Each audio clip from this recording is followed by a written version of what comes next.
இன்றைக்கி நைட்டு தோசை சுடலாம் தான் எடுத்து வச்சுருந்தேன். தோசை சுட்டு அதோடைய கோணல் கீழாக குறுகலாக ஒரு ஷேப்பில் போச்சு. ஸோ ஃபஸ்ட்டு 2 தோசை எப்போவுமே அப்படி தான் இருக்கும் அப்படின்னு சொல்லிட்டு அடுத்தடுத்து போட வச்சா நல்லா வந்துருந்துச்சு.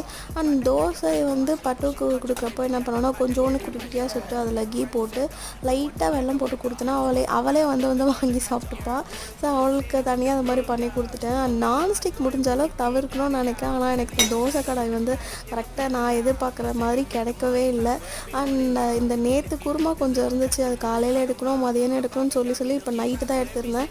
மோஸ்ட்டாக அடுத்த நாள் இந்த குருமா எதுவாக இருந்தாலும் அடுத்த நாள் கிரேவி வந்து வரவே வராது. வந்துருச்சுன்னா அது வெளியே தான் போகும். அது அந்தளவுக்கு நல்லதும் இல்லையா. ஸோ பெருசாக வந்து வச்சு சாப்பிட்றதெல்லாம் இல்லை. அண்ட் விஷ்ணு ரொம்ப நாள் கழித்து கேட்டுட்டு இருந்தான், எனக்கு ஒரு பேப்பர் ரோஸ்ட் மாதிரி பண்ணி கொடு அப்படின்னு சொல்லிட்டு. எனக்கே இந்த லட்சணத்தில் வந்துச்சு, என்ன பண்ணுறதுன்னு தெரியலேன்னு சொல்லிட்டு அவனுக்கு ஊற்றுனேன். அவனுக்கு ஊற்றுறப்போ செம்ம சூப்பராக வந்துருந்துச்சு. அண்ட் இன்றைக்கி வந்து லாங் வீடியோ போஸ்ட் பண்ணியிருக்கேன். டைம் இருந்தால் செக்